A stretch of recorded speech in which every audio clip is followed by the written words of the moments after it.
ஆச்சி மசாலா. எந்த சமையலும் ருசி தேடும் ரகசியம். 20 ரூபாய். Taste the Daily. வானதி சீனிவாசனோட கேள்வி எழுப்பும்போது கேட்குறாங்க, கடந்த டிசம்பர் மாதமே அண்ணாமலை அவர்கள் ராஜினாமா கடிதத்தை கொடுத்துட்டாங்க. நீங்கள் தேர்தல் வரைக்கும் அவரை நீங்கள் இழுத்து வச்சிருந்தீங்க, என்ன காரணன்றதுக்கு எங்களுக்கு தலைமையில் அப்படிலாம் சொல்லலையே அப்படின்னு சொல்லி அவங்க சமாளிச்சுட்டாங்க. ஆக்சுவலாக டிசம்பர் மாதமே கொடுத்துட்டார்ல, தக்காத்தி வைக்க காரணம் என்ன? சுயநலம்ன்ற வார்த்தையை அவங்க பதிவு பண்ணாங்க பல தலைவர்கள் கொஞ்ச நாளைக்கு முன்னாடி. அப்போ அண்ணாமலை அண்ணனை தன் விருப்பத்திற்கு மாறாக அவங்க உட்கார வச்சதுக்கு பேர் சுயநலம் தானே, உங்கள் கட்சியோட சுயநலம் தானே. அண்ணாமலை ஒரு ஃபேக்டரியில் நினைக்கிறீங்க, அப்போ அப்பயே அனுப்பிச்சு விட வேண்டியதானே. நீங்கள் எதற்காக தேர்தல் முடிஞ்சு போன்னு சொல்கிறீங்க? அண்ணாமலை ஒதுக்குறது இப்போதான் நீங்களா ஃபீல் பண்ணுறீங்கன்னு கேட்குறீங்க. உங்களை அப்பயே ஒதுக்குற மாதிரி தான் நீங்கள் அப்பயே பேச வேண்டியதானங்க. மோடி ஐயா பக்கத்தில் இருக்கை தரல, அப்பயே சொல்ல வேண்டியதானங்க. என்ன நினச்சி பேசுகிறாங்க? ஏதோ வந்தார் கேக்குவாக்கா தமிழ்நாடு பாலிடிக்ஸு. 2 மலைன்றாங்க. ஏடிஎம்கே ஒரு பெரிய மலை, டிஎம்கே ஒரு பெரிய மலை. இந்த 2 மலையும் உடைச்சது யாரு? இந்த அண்ணாமலை தானே. இவங்க பண்ணக்கூடிய அநியாயங்களையும் அக்கிரமங்களையும் கேட்க ஒரு இளைஞர் வந்தாரா இல்லையா? கேள்வி கேட்டாரா இல்லையா? அவங்க பயந்து ஓடினாங்களா இல்லையா? டிஃபமேஷன் கேஸ் போட்டு இன்று வரை அவர்களால் தலை காட்ட முடியல. வெளியே வந்து கேஸ் போட்டவங்க வந்து அப்பீர் ஆக மாட்டாங்க. ஆனால் இன்று அண்ணாமலை அவர் செய்த பணி வேற எந்த தலைவராலும் செய்ய முடியல. இன்று அண்ணாமலை என்ன கட்சியை வச்சிருக்கிற லெவல் வேற எந்த தலைவராலும் வச்சுக்க முடியல. இன்னைக்கு அண்ணாமலை என்ன கொண்டு போகக்கூடிய ஒரு ஸ்டைல் ஆஃப் பாலிடிக்ஸை அந்த தலைவர்களால் கொண்டு செல்ல முடியல. இந்த திமுகங்கிற கட்சிக்கோ அதிமுகங்கிற கட்சிக்கோ இதர அந்த கொசுறு கட்சிகளுக்கோ தாவேக்காவை எதிர்க்கக்கூடிய ஒரு தகுதி இல்லை. அந்த தகுதி படைத்த ஒரே தலைவர் அண்ணன் புரட்சி இளைஞர் அண்ணாமலையார். நாங்கள் அது ஆரம்பிக்கக்கூடிய இயக்கம் தாவேக்காவையும் சட்டையை பிடிக்கலாம், திமுக சட்டையையும் பிடிக்கலாம். ஸ்டேட் டு ஸ்டேட் கேள்வி கேட்கக்கூடிய ஒரே தகுதி பெற்ற கட்சி இந்த தமிழ்நாட்டில் உருவாக உள்ள கட்சி அண்ணன் அண்ணாமலையோட கட்சி தான். கட்சி ஆரம்பிக்கும் போதே எங்களுக்கு இந்த அளவுக்கு ஒரு எதிர்கட்சி அந்தஸ்து கிடைக்குது. இன்னைக்கு 20 லட்சம் பேர் இருக்காங்க, 4% ஓட்டு தமிழ்நாட்டில். தேர்தலே நிற்காம நாங்கள் 4% உறுப்பினர் கையில் வச்சிருக்கோம்.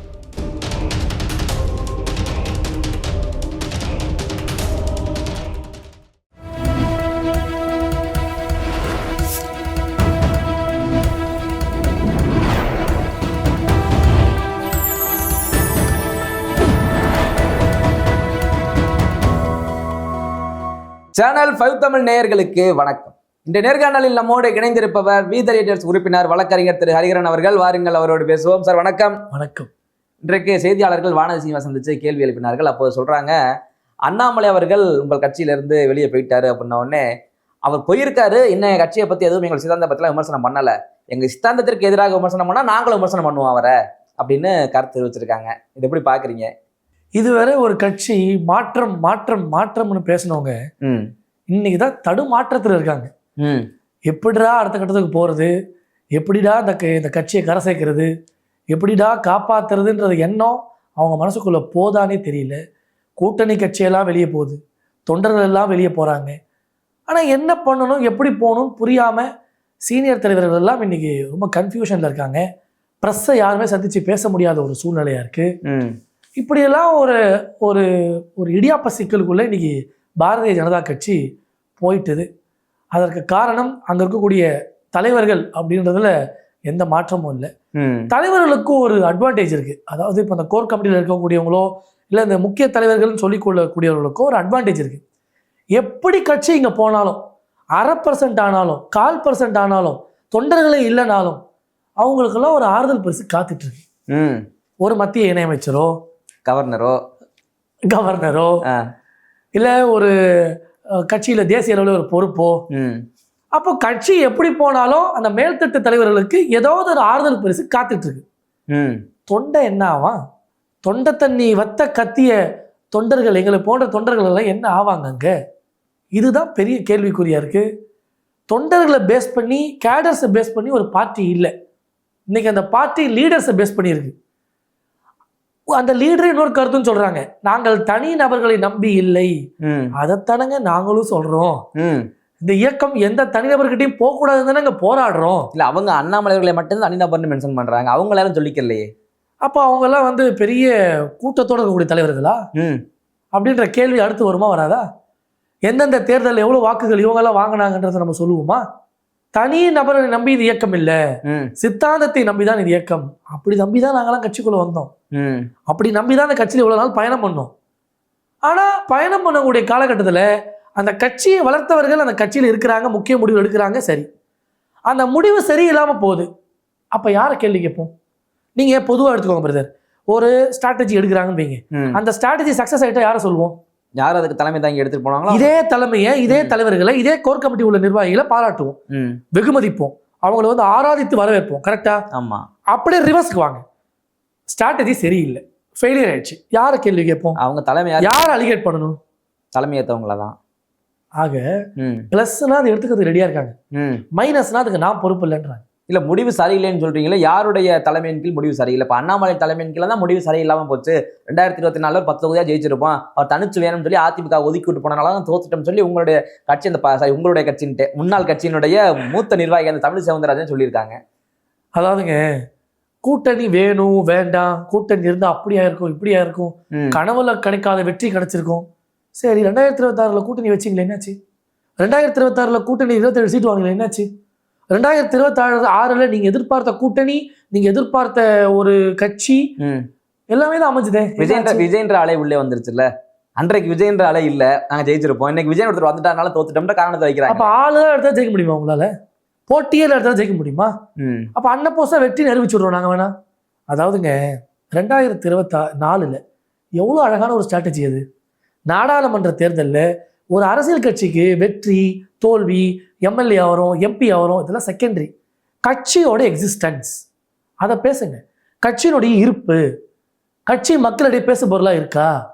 அந்த கட்சி பேசக்கூடிய விஷயங்களை மக்கள் நம்புறாங்களா, ஏற்கிறாங்களா? அந்த கட்சி நடத்தக்கூடிய போராட்டங்கள்லாம் மக்கள் போராட்டமாக மாறுதா? அந்த கட்சி மக்களுக்கான கட்சியா? இதுதான் தமிழ்நாட்டினுடைய ஸ்டைல் ஆஃப் பாலிடிக்ஸ். நீங்க எம்பியை வச்சுக்கிட்டு எம்எல்ஏ வச்சுக்கிட்டு காங்கிரஸ் கட்சி மாதிரி சொல்றீங்களா? காங்கிரஸ் கட்சியில நம்ம தேடி பார்த்தா கூட 1000 உண்மையான காங்கிரஸ் நிர்வாகிகள் கிடையாது தமிழ்நாட்டில். ஓப்பனா சொல்றேன், அது பூராவும் கார்பரேட் கம்பெனி மாதிரி. அது அந்த மேல இருக்கிற முதலாளிகள் மட்டும்தான் எம்எல்ஏவா இருப்பாங்க, எம்பியா இருப்பாங்க. கட்சி கிரவுண்ட்ல இருக்கா? ஒரு தொகுதியில் 100 பேர் இருப்பாங்களா காங்கிரஸ்காரங்க? இன்னைக்கு அதே நிலைமை தான் பிஜேபிக்கு. ஒரு தொகுதியில் 100 வாலண்டியர்ஸ் இருக்கணும், அந்த தொகுதியில் போஸ்டர் பேனர்லாம் ஒட்டி கட்சியை வளர்க்கணும், மக்கள் பிரச்சனையை அட்ரஸ் பண்ணணும்.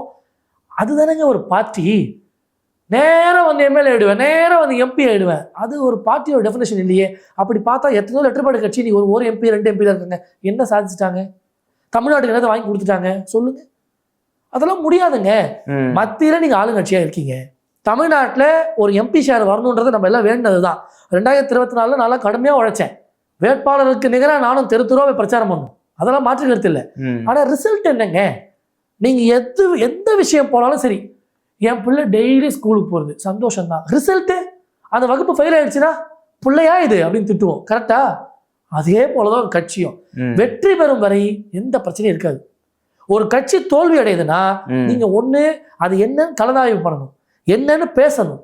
முதல்ல டிஸ்கஷனுக்கு வாங்க.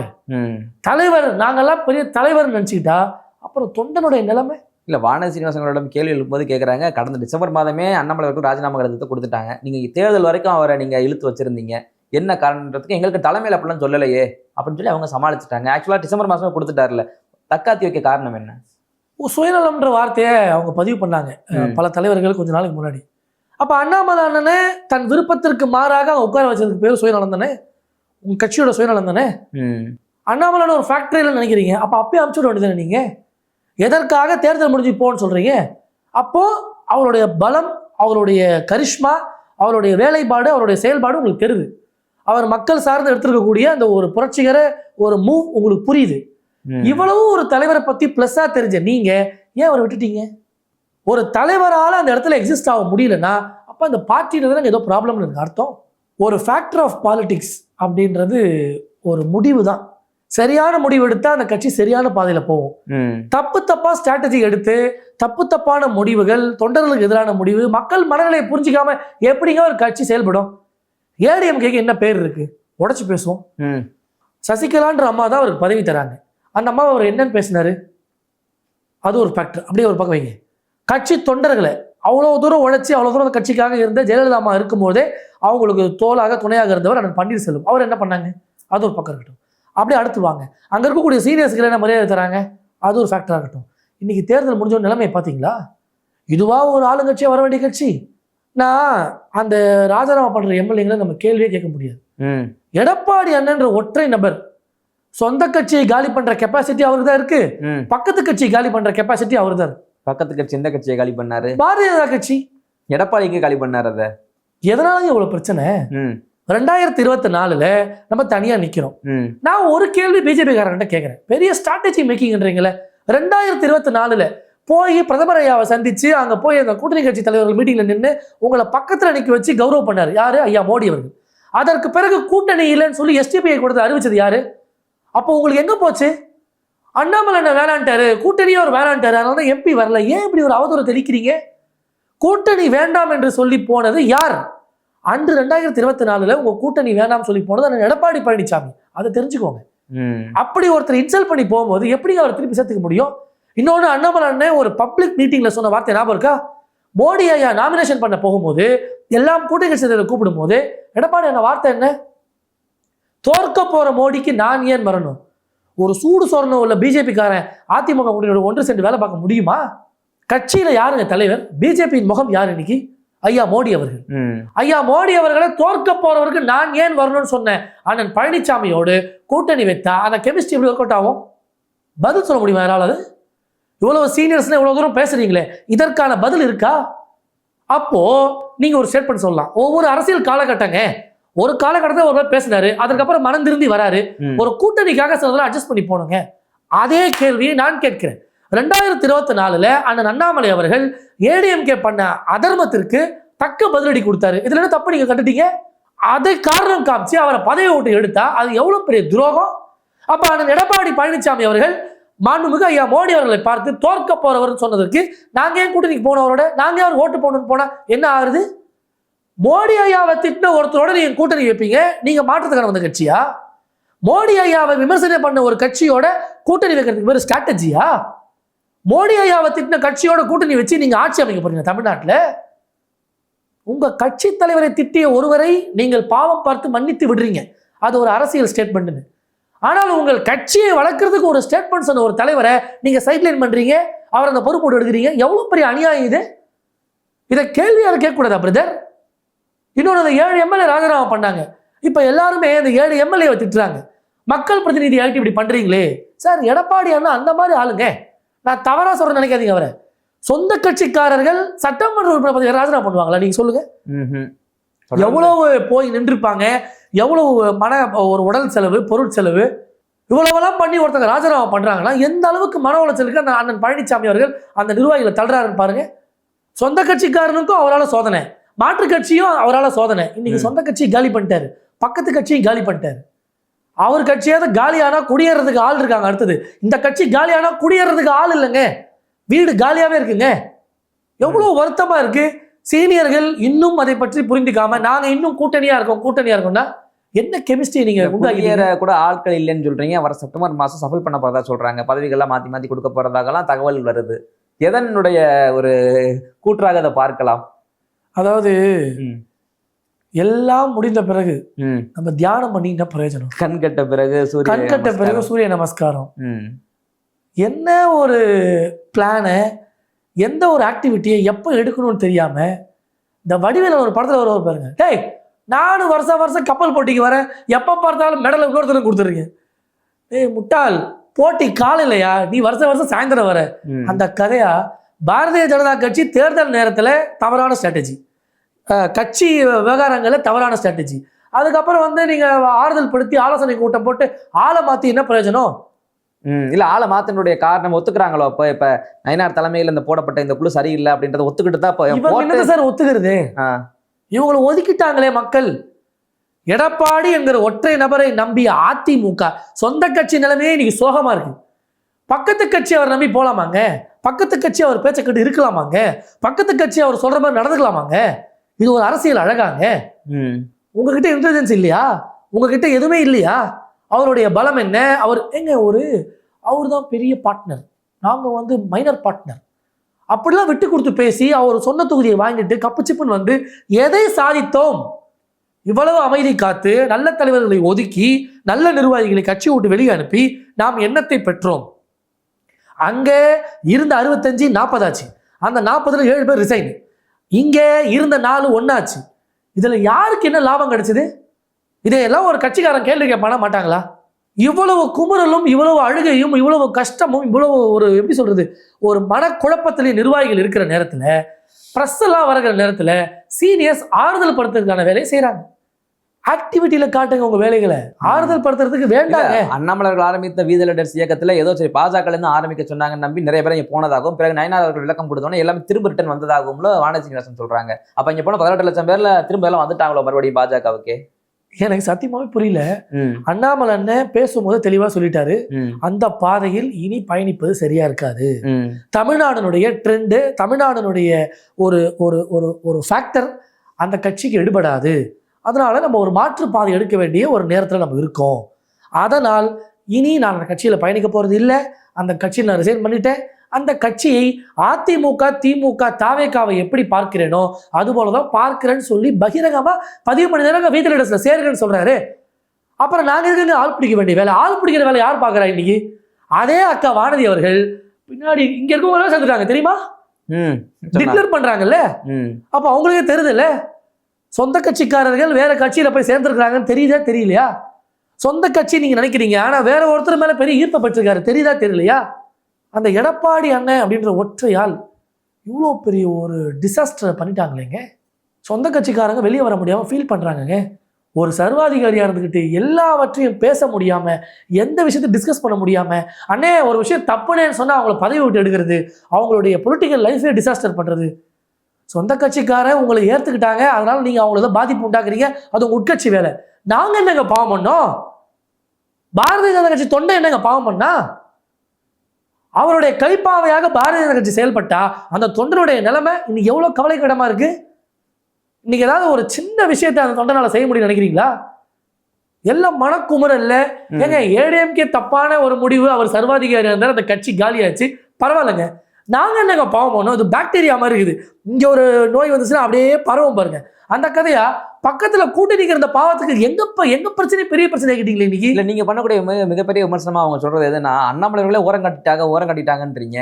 அன்றைக்கு அண்ணாமலைகள் புதிதாக கட்சியில் வரும்போது பல சீனியர்கள் ஓரமாக நின்றதான் அவரை தலைவர் பதவிக்கு நாங்க அமர்த்தி வச்சோம், அன்றைக்கு தெரியவில்லையா அப்படின்னு சொல்லி கேள்வி எழுப்புறாங்களே. அன்னைக்கு உங்களுக்கு தானே முக்கியத்துவம் கொடுத்தாங்க, இன்றைக்கு ஓரம் கட்டப்பட்டதாக நீங்க குற்றச்சாட்டு வைக்கிறீங்களே அப்படின்னு. அதாவது சீரியஸ்னஸ் இல்லாம ஒரு அரசியல் கருத்தை அவங்க பேசிட்டு வராங்க. மத்திய தலைமை என்னை தலைவராக்கிடுச்சா, இல்லை வேற ஏதாவது நம்மள மாதிரி லேமேன தலைவராக்கிடுச்சா? ஒரு ப்ரூவ் பண்ணப்பட்ட ஒரு கர்நாடகாவில் நல்ல ஒர்க்கிங் பர்சன், ஒரு போலீஸ் ஆஃபீஸராக இருந்து பப்ளிக் செல்வாக்கு ஒரு போலீஸ் இந்த அளவு பெற்றிருக்காரு. எந்த மாநிலத்திலும் இல்லாத ஒரு ஸ்டைலாக இருக்கு கர்நாடகாவில். அப்படி என்ன பண்ணிட்டாரு அப்படின்னு பார்க்கும்போது அந்த 10 வருஷத்துல அவர் எடுத்த சீரிய நடவடிக்கைகள் பல. பிஜேபி அப்படிலாம் ஒருத்தர் கொண்டு வந்து டக்குன்னு தலைவர்கள் ஆக்கிட மாட்டாங்க, அதுவும் அவங்க ஆட்சி இருக்கிற காலகட்டத்தில். அப்போ பார்க்குறாங்க தமிழ்நாடுக்கு ஒரு சேஞ்ச் ஆஃப் லீடர் தேவை. அட் த சேம் டைம் அது யங்ஸ்டராக இருந்தால் இன்னும் கொஞ்சம் நல்லா புல்லிங் ஃபேக்டராக இருக்கும் அப்படின்னு பிஜேபி நினச்சி தான் அண்ணாமலை அவர்களை தலைவராக நியமிச்சது. நான் என்ன கேட்குறேன், அண்ணாமலை ஒதுக்குறது இப்போதான் நீங்களா ஃபீல் பண்ணுறீங்கன்னு கேட்குறீங்க. உங்களை அப்பயே ஒதுக்குற மாதிரி தான் நீங்கள் அப்பயே பேச வேண்டியதானங்க. மோடி ஐயா பக்கத்தில் இருக்கை தரல, அப்பயே சொல்ல வேண்டியதானங்க. இல்லை எங்களுக்கு வந்து எந்த இடத்துலையும் வந்து எங்களுக்கு வார் ரூம் தரல, எங்களுக்கு வந்து ஃப்ளைட் வச்சு தரல, அப்பயே நீங்கள் கேட்க வேண்டியதானங்க. ஏங்க ஒருத்தர்கிட்ட இருந்து நமக்கு எவ்வளோ ஒர்க்கு கிடைக்குதோ அதுக்கேற்ற ஊதியம் தான் கொடுப்போம் நம்ம கம்பெனிலே. இப்போ நீங்கள் நல்லா பர்ஃபார்ம் பண்ணுறீங்க, 24/7 இருக்கீங்கன்னா உங்களுக்கு இன்க்ரிமெண்ட் தரது இயல்பு. அதே எப்படி நீங்கள் அரவிந்த் மட்டும் தருவீங்கன்னு யாரும் கேட்க முடியாது. அப்போது நிர்வாகம் ஒரு விளக்கம் சொல்லும், அரவிந்த் நல்ல வேலை பார்த்தாரு, அவர் 24/7 இங்கே இருக்கிறாரு, அதனால் அவர் தரோம். அதே போல தான் அண்ணன் புரட்சி இளைஞர் அண்ணாமலையார் இந்த கட்சிக்காக ஏங்க குடும்பத்தை விட்டாச்சு, அவங்க அப்பாவுக்கு இன்னைக்கு டயாலிசிஸ் நடக்குது, அதையெல்லாம் கூட கண்டும் காணாமல் வந்து இந்த இயக்கத்திற்காக நாயாப்பையா உழைக்க வேண்டிய அவசியம் என்னங்க இருக்கு? தனி மனித வாழ்க்கையில் அவ்வளோ குடும்பத்தில் அவ்வளோ விஷயங்கள் இருக்கு, அவங்க அப்பாவுக்கு உடம்பு முடியல, நம்மளாம் தான் என்ன பண்ணுவோம்? அதையெல்லாம் மீறி ஒருத்தர் இந்த இயக்கத்துக்காக செயல்படுறாரு. திமுக என்கிற ஏங்க என்ன நினச்சி பேசுகிறாங்க? ஏதோ வந்தாரு கேக்குவாக்கா தமிழ்நாடு பாலிடிக்ஸு 2 மலைன்றாங்க. ஏடிஎம்கே ஒரு பெரிய மலை, டிஎம்கே ஒரு பெரிய மலைன்னு. இந்த 2 மலையும் உடைச்சது யாரு? இந்த அண்ணாமலை தானே. இல்ல நீங்க வரும்போது அன்னைக்கெல்லாம் பெருமையா இருந்ததா? இல்ல அண்ணாமலை வரும்போது பெரிய பவர் ஃபேக்டர் கிடையாது. நாங்க இருக்கும் போதெல்லாம் பாத்தீங்கன்னா ஒரு பக்கம் கலைஞர் இருந்தாரு, ஒரு பக்கம் ஜெயலலிதாமையார் இருந்தாங்க. அவங்களுக்கு மத்தியில தான் இந்த கட்சியை வளர்த்து கொண்டு வந்தோம், நான் பொன்னாரு இவங்கெல்லாம் கொண்டு வந்தோம்னு சொல்லி தமிழ் சினிமா பேசுறாங்களே. இன்னைக்கு நீ அண்ணாமலை வரும்போது பெரிய ஃபேக்டர் இல்லையா? ஒரு பக்கம் எடப்பாடி, இன்னொரு பக்கம் ஸ்டாலின் அவர்கள் மட்டும் தான் இருக்காங்க, இது பெரிய சாதனை இல்லையே அப்படின்ற மாதிரிலாம் பேசுறாங்க. சரி, அண்ணாமலை தலைவராகும் போது யார் ஆட்சியில இருந்தா? இதே அண்ணன் பழனிசாமி அவர்கள். அடுத்து யாருக்கு ஆட்சி வந்தா? ஸ்டாலின் அவர்கள். ஸ்டாலின் அவர்கள். அந்த தலைவர்கள் இல்லைனாலும் கட்சி இன்னைக்கு பெரிய அளவு வலுவாதானங்க இருந்துச்சு அந்த டைம்ல. எவ்வளவுலாம் கவுண்டர் கொடுத்து என் மக்கள் யாத்திரை பண்ணி டிஎம்கே ஃபைல்ஸ் விட்டு எங்க எவ்வளவு அந்த பார்ட்டி பார்க்கிறவங்களுக்குலாம் அப்படியே ஒரு குஷியா இருந்ததுங்க. இவங்களை கேள்வி கேட்க ஆள் இல்லாம இருந்தது. ஒரு படத்துல வரும் பாருங்க, இதுவும் தான், உன் அநியாயத்தெல்லாம் தட்டி கேட்க ஒருத்தன் வராம போயிடுவான், வருவான்டா வந்துட்டான்டான்னு ஒரு படத்துல. அது போல இவங்க பண்ணக்கூடிய அநியாயங்களையும் அக்கிரமங்களையும் கேட்க ஒரு இளைஞர் வந்தாரா இல்லையா, கேள்வி கேட்டாரா இல்லையா, அவங்க பயந்து ஓடினாங்களா இல்லையா, டிஃபமேஷன் கேஸ் போட்டு இன்று வரை அவர்களால் தலை காட்ட முடியல. வெளியே வந்து கேஸ் போட்டவங்க வந்து அப்பீர் ஆக மாட்டாங்க. அப்போ உண்மைத்தன்மை இல்லாத இவர்களை எக்ஸ்போஸ் பண்ணக்கூடிய தலைவர் யார்? நான் இன்னும் கூட ஓப்பனா பேசுவேன். இதுவரை நாங்கள் அவங்களை எடுத்து வேலை பார்த்தோம், இவங்களை எடுத்து வேலை பார்த்தோம். என்ன கண்டனத்தை, எதை ஸ்ட்ராங்காக நேருக்கு நேர் நீங்க குற்றச்சாட்டு சொல்லியிருக்கீங்க? இது வரலாம் மழுப்பலாக பதிலை சொல்லி மழுப்பலான அறிக்கைகளை கொடுத்து மழுப்பலான போராட்ட ஆர்ப்பாட்டங்களை ஒரு சடங்குக்காக நடத்திய கட்சி பாரதிய ஜனதா கட்சி. ஆனால் இன்று எதுவுமே ஒரு சடங்குக்காக நடக்கிறது இல்லை. Left and right, face to face. Bharatiya Janata கட்சி தொண்டர்கள் ரோட்ல இறங்கி போராட்டம் நடக்கும் போது 10 பேர் எதிர்த்து நின்று கோஷம் போட்டது எப்போ, எந்த காலம்? இதுவரை போராட்டம் நடந்தது எதுவுமே தெரியாதுங்க. வெளியில பிஜேபி பண்ற போராட்டம் எதுவுமே அந்த ரோட்டோட டிராஃபிக் ஆகாது. ஓரமா நிற்பாங்க, போராட்டம் பண்ண வீட்டுக்கு போயிடுவாங்க. இது அவங்க நடைமுறை, நான் தப்பா சொல்லல. அவங்க வந்து அமைதி வழி போராட்டம் தான் எப்பயுமே கடைபிடிப்பாங்க. ஆனா அண்ணாமலை வந்த பிறகு கூட்டம் ஸ்தம்பிக்குது. மாற்று சிந்தனை உள்ளவர்கள், இந்த 2 கட்சியும் வேணாம்னு நினைக்கிறவங்க எல்லாம், பிஜேபியில இல்லாதவங்க எவ்வளோ பப்ளிக் நம்ம பார்க்கலாம். அங்க பைட் எடுக்கிறதுக்கு எப்படி பார்த்தாலும் 30 சேனல் நிற்கும். பப்ளிக் பைட் எடுக்கிறதுக்கு 30 சேனல் வருதுன்னா அப்ப அந்த அளவு பப்ளிக் அங்க இருக்குன்னு அர்த்தம். அப்படிலாம் லைம் லைட் இருந்துச்சு. இப்போ வள்ளூர் கூடத்தில் ஆர்ப்பாட்டம்னா கோடம்பாக்கம் தாண்டி அசோக் நகர்லேருந்தே டிராஃபிக்காக இருக்கும். நான் மிகைப்படுத்தல. அது கட்சியா, அது கெத்தா? இப்போ தலைவரே இல்லாத நேரத்தில், தலைவர் கட்சி விட்டு வந்த நேரத்தில் ஒரு ஆர்ப்பாட்டம் நடந்துச்சு. உங்களுக்கு தெரியுமா அந்த ஆர்ப்பாட்ட தலைப்பு என்ன? சொல்லுங்க, நீங்க சொல்லுங்க. நான் ஒரு பக்கம் மண்டையை மொட்டை அடிச்சுக்கிறேன். தெரியாதுங்க நமக்கு. இதுதான் நிலைமை. ரியாலிட்டி பாலிடிக்ஸ் தெரியாம, உங்களுக்கு ரியாலிட்டி ஹிட் ஆகாம, நீங்க என்னதான் நீங்க ஹிட் வச்சு அடி அடிச்சாலும் அது ஒன்றுத்துக்கும் பிரயோஜனம் இல்லை. இல்ல, அதிகமாக நீங்க சொல்வது படித்தவர் ஒரு வேலையில இருந்து விட்டுட்டு வந்திருக்காரு அப்படின்னு சொல்றீங்க. ஏன் அவர் மட்டும் தான் படிச்சாரா? நான் படிக்கலையா? எனக்கு முன்னாடி இந்த கிருபாநிதி அவர்கள் படிக்கலையா? இப்படி எல்லாம் ஒவ்வொருத்தர் தலைவர் படிச்சு தானே இருக்காங்க. ஒருத்தர் MS முடிச்சிருந்தாரு, ஒருத்தர் டாக்டரா இருந்தாரு, நானே டாக்டர் தான் அப்படிலாம் தமிழ் அம்மா பேசுறாங்க. நீங்க படிச்சதே மிகப்படுத்தி சொல்றீங்களே, என்ன காரணம்? அதாவது படிப்பு அம்மாவும் படிச்சிருக்காங்க, அதுக்கு முன்னாடி கிருபாநிதி ஐயாவும் அவரும் ஒரு மருத்துவர், அதெல்லாம் மாற்றுக்கிறது இல்லை. செயல்பாடு சார். 2000 நம்ம டிவிஎஸ் 50 வச்சிருந்தோம். 2008-09 காலத்துல ஹீரோ ஹோண்டா ஸ்ப்ளெண்டர் வந்துச்சு. 2010-12 காலகட்டத்தில் பல்சர் பைக் வந்துச்சு. அப்படியே 2012-14 அப்பாச்சி வந்துச்சு. இன்னைக்கு என்ன லெவல்ல இருக்கு? 2000 வந்து நான் போய் எனக்கு அப்பாச்சி எல்லாம் கிடைக்குமா? காரணத்தை நான் சொல்ல வர எக்ஸாம்பிள் எதுக்குன்னா, சார் 2000 டிவிஎஸ் 50 தான் சூப்பர் வண்டி. நல்லா ஓட்டணும், நல்லா உழைச்சது, நல்லா மைலேஜ் கொடுத்தது, தப்பு இல்லை. நான் டிவிஎஸ் 50 மறக்கல. இன்னைக்கும் நிறைய வியாபாரிகள் ஓட்டுறாங்க, நான் தப்பு சொல்லல. ஆனா இன்னைக்கு இருக்கிற வேகம் என்ன அரசியல்ல? இன்னைக்கு எதிரிகள் மட்டும் வச்சிருக்கிற ஆயுதம் என்ன சார்? எதிரிகளோட ஆயுதமும் எதிரிகளோட வேகமும் எதிரிகளோட சோசியல் மீடியா இன்ஃப்ளூயன்ஸும் எதிரிகளோட போக்கே இன்னைக்கு வேற மாதிரி இருக்கு. இல்லைன்னா திமுக 75 ஜெயிச்சிருக்குமா சொல்லுங்க? திமுக பண்ண அட்டகாசத்துக்கும் திமுக 5 வருஷம் பண்ண அயோக்கியத்தனத்துக்கும் 75 சீட் ஜெயிச்சிருக்க முடியுமா? எந்த நாட்டிலே ஜெயிச்சிருக்க முடியுமா இவ்வளவு அக்கிரமத்தையும் பண்ணிட்டு? அப்ப தெரிஞ்சுக்கோங்க, எதிரிகளோட ஆயுதம் எங்க இருந்து வருதுன்னே தெரியல. அப்போ அதை கண்காணிக்க, அதற்கு கவுண்டர் கொடுக்க, அதற்கு ஏத்தவாறு அரசியல் நகர்வுகளை கொண்டு போகக்கூடிய தலைவர்கள் இன்றைய காலகட்டத்துக்கு தேவை. நாங்கள் பழசை என்னைக்குமே மறக்கல. எங்க தாத்தாவை நான் மறக்கவே மாட்டேங்க. ஆனா இன்னைக்கு ட்ரெண்டுக்கு எங்க அப்பா தான். இப்ப எங்க அப்பாவோட நான் ட்ரெண்ட்ல இருப்பேன். இது ஒரு கால சுழற்சி. அதனால தாத்தாவுடைய மகிமையோ தாத்தாவுடைய அருமையோ நாங்க புரிஞ்சுக்காம இல்லை. அட் த சேம் டைம் எங்க அப்பா பண்ண தியாகத்தையும் புரிஞ்சுக்கோங்கன்றேன். எங்க அப்பா பண்ண விஷயங்களையும் தெரிஞ்சுக்கோங்கன்ற. அதே போலதான் பழைய தலைவர்களுடைய வளர்ச்சியை பத்தியோ அவங்க கொடுத்ததை பத்தியோ நாங்க மறந்து பேசல. அதை வந்து நாங்க இல்லைன்னு மறுக்கல. ஆனா இன்று அண்ணாமலையார் செய்த பணி வேற எந்த தலைவராலும் செய்ய முடியல. இன்று அண்ணாமலை என்ன கட்சியை வச்சிருக்கிற லெவல் வேற எந்த தலைவராலும் வச்சுக்க முடியல. இன்னைக்கு அண்ணாமலை என்ன கொண்டு போகக்கூடிய ஒரு ஸ்டைல் ஆஃப் பாலிடிக்ஸை அந்த தலைவர்களால கொண்டு செல்ல முடியல. இன்னைக்கு இருக்கிற மைலேஜ் தாங்க 5 கொடுக்குற டிவிஎஸ் 50 மைலேஜ் உங்களுக்கு தேவையா? இன்னைக்கு 50 தருது ஒரு பைக், அதை வாங்குவீங்களா? நான் தப்பா சொல்ல. ஆனா இன்னைக்கு எக்ஸ்ட்ரீம் மைலேஜ் எடுத்து இன்னைக்கு அரசியல் கட்டத்தில் இன்னைக்கு ஓடி இளைஞர்களை சேர்த்து பெண்களை சேர்த்து திருவிழா மாதிரி இருக்குங்க. கமலாலயம் போனா, நான் விளையாட்டுக்கு சொல்லுங்க, மாநில தலைவர் சென்னைக்கு வந்துட்டாருன்னா கமலாலயமே திருவிழா போல இருக்கும். ஜே ஜே ஜே ஜேன்னு அவ்வளோ கூட்டமா மகிழ்ச்சியா சந்தோஷமா இருக்கும் போயிட்டு வந்தாலே. ஆனா இன்னைக்கு இருக்கிற நிலையை நான் சொல்ல விரும்பல. ஆள் இல்லாத கடையில் டீ ஆற்றக்கூடிய சூழ்நிலை இன்னைக்கு அந்த கட்சிக்கு நேர்ந்திருக்கு. காரணம் ஒரே விஷயம்தான். நான் யாரையுமே தனி மனித விமர்சனம் செய்யலை. Strategy error, total strategy error. ADMK பேச்சை கேட்குறீங்க அப்படின்ற ஒரு ஒரு ஒரு ஒரு இது வந்துருச்சு. அதனாலேயே தொண்டர்கள் எல்லாம் மனக்கசப்பாயிட்டாங்க, குழப்பமாயிட்டாங்க, வெக்ஸ் ஆயிட்டாங்க. நிறைய பேர் வெளியே பேச மாட்டாங்க. நமக்கு எதுக்கு? அதை வெளியே சொல்லக்கூடிய பல லட்ச தொண்டர்களுடைய மனநிலையாக நான் அதை பதிவு செய்கிறேன். சென்றைக்கு தாவேகாவினுடைய அமைச்சர் மீது ஒரு மிகப்பெரிய குற்றச்சாட்டு எல்லாமே வைக்கிறாங்க. திமுக எல்லாருமே அங்கங்கே பார்த்தீங்கன்னா போராட்டம் பண்ணுறாங்க. திமுகவுக்கு போராட்டம் பண்ண அனுமதி இல்லைன்னு சொல்லி காவல்துறை அவங்களே கைது பண்ணிலாம் போகிறாங்க. ஏன்னா அவங்க பழைய அந்த ஆளுங்கட்சி நினைப்பிலே வந்துட்டாங்க போல. ஸோ இப்படி நடந்துட்டு இருக்க சூழ்நிலையில் அமைச்சர் ட்ரக்ஸ் யூஸ் பண்ணாரா அப்படின்ற விமர்சனம் பெயரோட எழுப்பப்பட்டிருக்கு. அது எப்படி பார்க்குறீங்க? இந்த காணொலி பார்த்துருப்பீங்க எப்படி நீங்கள்? சார், ஒரு அமைச்சராக இருக்கிறாரு.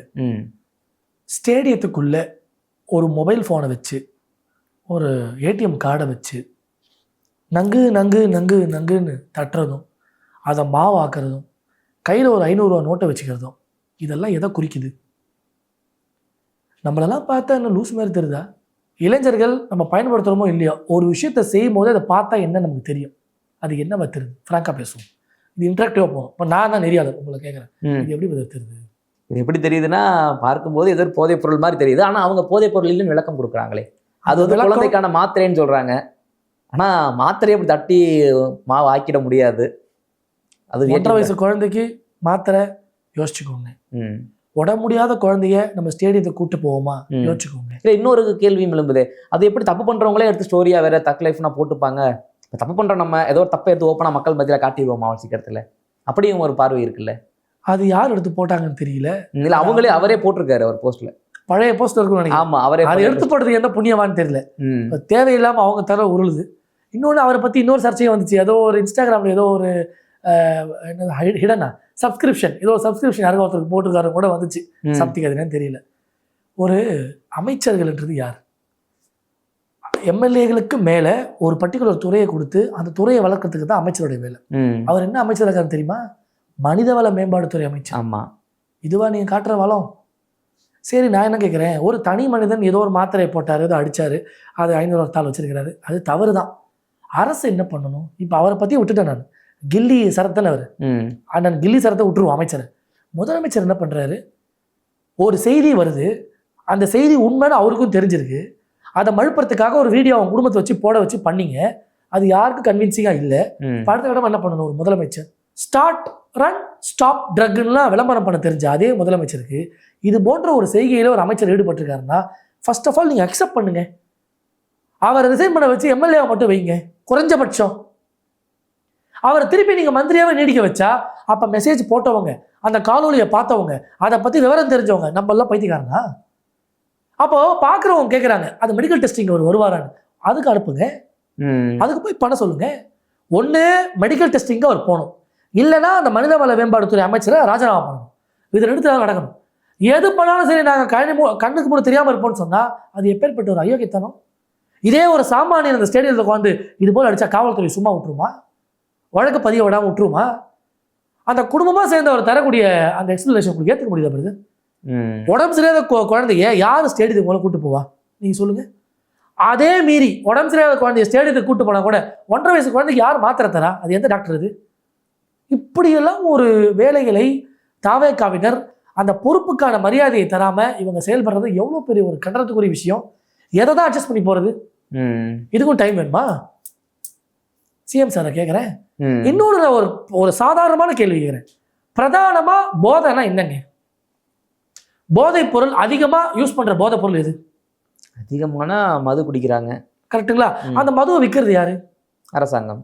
அப்புறம் என்னத்த ஸ்டார்ட் ரன்னு ஸ்டாப் ட்ரக் நீங்கள் தான் நடத்துறீங்க. நீங்களே வந்து ஓடி நிப்பாட்டணுன்றீங்க. அதுக்கு டைம் கேட்பீங்க, கொஞ்சம் கொஞ்சமாக நிப்பாட்டணுன்னு. சரி, அப்போ ட்ரக்கில் ஒன்றும் பல ட்ரக்ஸ் இருக்கே. கஞ்சா இருக்குது, ஹெராயின் இருக்குது, மெத்தப்பட்டமைன் இருக்குது, எல்எஸ்டி இருக்குது, இந்த நாக்கில் ஓட்டுற அந்த இது இருக்குது, இன்ஜெக்ஷன் இருக்குது, இன்னும் நிறைய விதங்கள் கேள்விப்பட்டிருக்கோம். இப்போ அதெல்லாம் அரசு தடுக்குமா? டைம் கேட்குமா? இன்னொன்று, இப்போ நான் சொன்னது மற்ற வகையெல்லாம் கொஞ்சம் காஸ்ட்லி, அதை எல்லாரும் வாங்கி பண்ணுறதில்லை. சாராயன்றது மணி வலையில் கிடைக்கிது, எல்லாரும் வாங்கி குடிக்கிறாங்க. இப்போ அதை குடிக்கிறதுனால பெண்களுக்கு பாதிப்பு. கரெக்டாக செயின்லிங் தானேங்க எல்லாமே.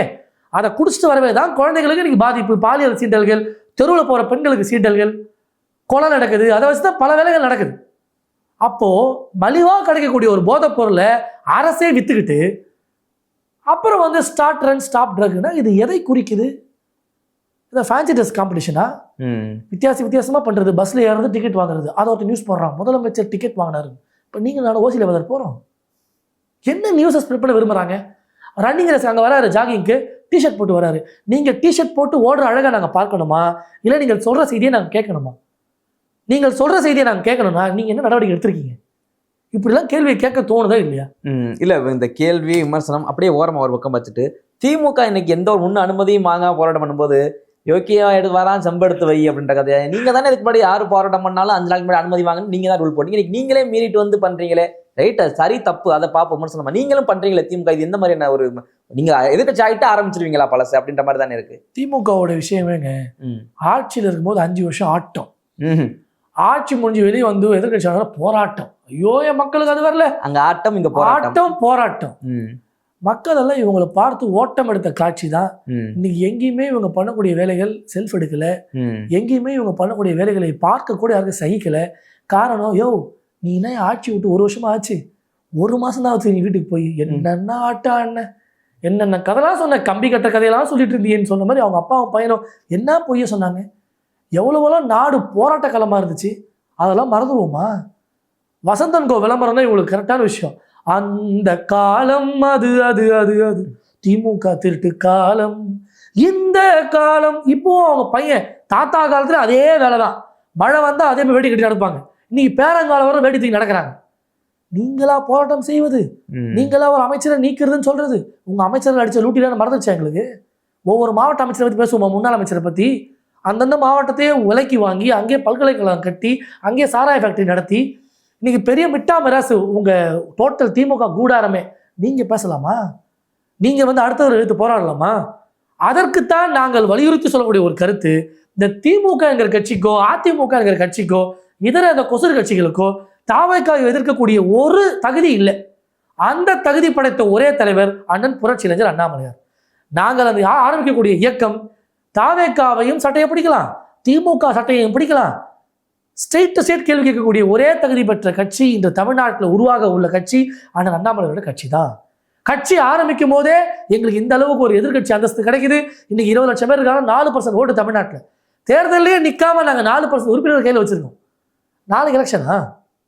சொல்லுங்க பிரதர், நாளைக்கு எலெக்ஷனா? எதுக்கு இவ்வளோ ஸ்பீட் எடுக்கிறோம்? எதுக்கு இவ்வளோ கேம்ப் நடக்குது? எதுக்கு இவ்வளோ கூட்டங்களும், எதுக்கு இவ்வளோ விஷயங்கள்? அண்ணாமலை நான் பேசுறது அவ்வளோ பேர் லைக் பண்ணுறாங்க, அவ்வளோ பேர் ட்வீட் பண்ணுறாங்க. நாளைக்கு கால எலெக்ஷனா? நாளைக்கு கால நான் எம்எல்ஏ போகிறேன்னா? 2031 இதோட எலெக்ஷன். ஆனால் அதையும் மீறி ஒரு புது இயக்கமாக இருக்கக்கூடிய கட்சி இந்த அளவு வேகம் எடுக்குதுன்னா அப்போ தமிழ்நாட்டில் ஒரு மாற்று கட்சி, புது கட்சிக்கு தேவை இருக்கு. அந்த தேவையை அண்ணன் புரட்சி இளைஞர் அண்ணாமலையார் பூர்த்தி செய்வார். தமிழ்நாட்டிற்கு பயனுள்ள பல விஷயங்களோடு அவர் ஜூலை மாதத்திலிருந்து அவருடைய புரட்சிகர பயணத்தை தொடங்குறாரு. மக்கள் கரங்களை பிடித்து நாங்கள் நெடுந்தூர பயணத்தை மேற்கொள்ள இருக்கிறோம். 2031 எங்களுக்கெல்லாம் வசந்த காலம். ஓகே சார், உங்களுடைய பல்வேறு கருத்துக்களை என்னோட பகிர்ந்தமைக்கு ரொம்ப நன்றி. தொடர்ந்து பேசுவோம். நன்றி.